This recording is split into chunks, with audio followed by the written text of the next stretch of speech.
আসসালামু আলাইকুম সুপ্রিয় দর্শক, আজকে আমি তৈরি করে দেখাবো তিল আর নারকেল দিয়ে পারফেক্ট নাড়ু। কিভাবে বানালে একদম পারফেক্ট হবে, ভেঙে যাবে না কিংবা নষ্ট হয়ে যাবে না।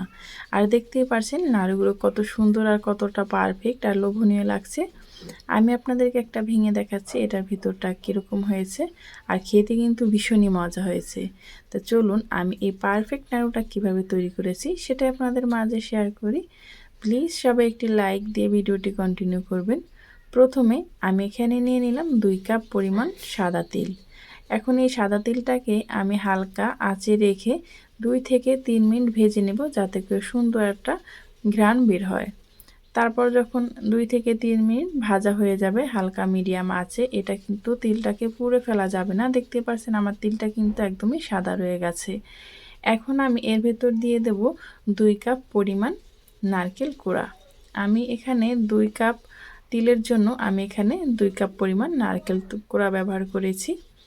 এখন এই নারকেল কোড়াটাকে খুব সুন্দরভাবে তিলের সাথে মিক্স করে নেব। এখন আমি এর ভেতরে দিয়ে দিচ্ছি 2 কাপ পরিমাণ খেজুরের গুড়। আপনারা চাইলে যে কোনো গুড়ই এখানে ব্যবহার করতে পারেন।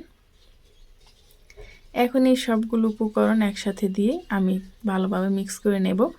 এখন সামান্য অল্প একটু পানি ব্যবহার করছি, যাতে করে গুড়টা খুব সুন্দরভাবে গলে যায় নারকেল এবং তিলের সাথে।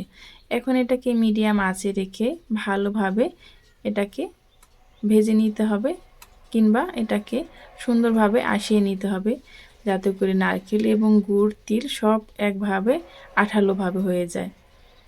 যতক্ষণ না পর্যন্ত খুব সুন্দরভাবে গুড়ের পানিটা টেনে যাবে ততক্ষণ পর্যন্ত এটাকে জাল করে নিতে হবে হালকা আছে। অবশ্যই এটাকে কিন্তু হাই ফ্লেমে রান্না করা যাবে না। দিয়ে দিচ্ছি অল্প একটু পরিমাণ লবণ, যাতে করে নাড়ুটা খেতে বেশ ভালো লাগে সেই জন্য। এখন এটাকে ভালোভাবে জাল করে একদম শুকিয়ে নিয়েছি। দেখতে পাচ্ছেন একদম কিন্তু পানি নেই। এখন আমি একটি পাত্রে ঢেলে নিচ্ছি গরম গরম। এটা একটু হালকা যদি ঠান্ডা হয় তারপরে কিন্তু এই নাড়ুটা বানিয়ে নিতে হবে। গরম গরম একদমই করা যাবে না, তাহলে কিন্তু হাতে ফোসকা লেগে যেতে পারে।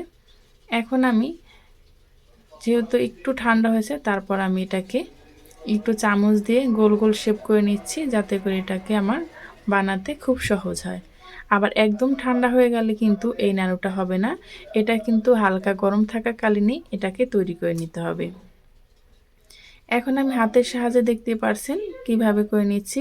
এটা মিষ্টিটা মানে চিনি কিংবা আখের গুড় যেটা দিয়ে আপনি তৈরি করেন, শিরাটা যদি খুব পারফেক্ট হয় তাহলে কিন্তু এটা খুব সুন্দরভাবে হয়ে যাবে।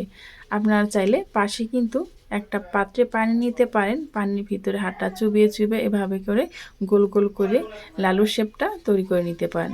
আর দেখতে পারছেন খুব সহজে কিন্তু নাড়ুটা তৈরি হয়ে যায়। এই পর্যায়ে এসে এখনও যারা লাইক দেননি, প্লিজ একটি লাইক দিয়ে ভিডিওটা কন্টিনিউ করবেন। আমার এই ভিডিওর কোনো অংশ যদি আপনাদের কাছে ভালো লেগে যায়, তাহলে প্লিজ চ্যানেলটি সাবস্ক্রাইব করে পাশে থাকা বেল আইকনটা ক্লিক করে রাখবেন, যাতে করে এরকম ভিডিও আপলোড করা মাত্রই আপনার কাছে নোটিফিকেশন পৌঁছে যায়। দেখতেই পাচ্ছেন আমার নাড়ুগুলো কিন্তু একদম পারফেক্ট হয়ে গেছে। আর যেহেতু একটু গরম গরম আছে, সেই জন্য কিন্তু একটু নরম আছে। যদি এটা ঠান্ডা হয়ে যায় তাহলে কিন্তু আরও শক্ত হয়ে যাবে, খেতে কিন্তু আরও ভীষণই ভালো লাগবে। এই তো এখন আমি এটাকে ফ্রিজে রেখে দেব। পরবর্তী ভিডিও পর্যন্ত ভালো থাকবেন, সুস্থ থাকবেন। আল্লাহ হাফেজ।